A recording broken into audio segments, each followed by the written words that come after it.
Manalangin tayo na sana ay hindi ito mangyari sa Pilipinas ngayon. Ang kutsi ay inaanod sa lakas ng agos. Ito ang baha na nangyayari sa China noong nakaraang isang araw.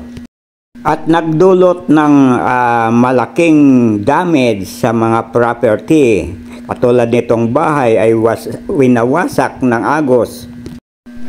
Ang mga kalye ay nagmisto lang parang mga ilog at imbis na kotse ay bangka ng sinasakyan.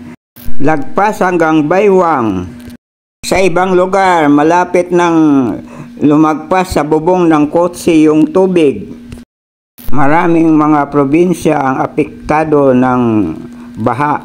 Nasa lakas ng agos ng tubig, hindi pinapatawad kahit tulay ay winasak. Sa mga kalamidad na ganito, dapat ay paghandaan ito ng mga tao.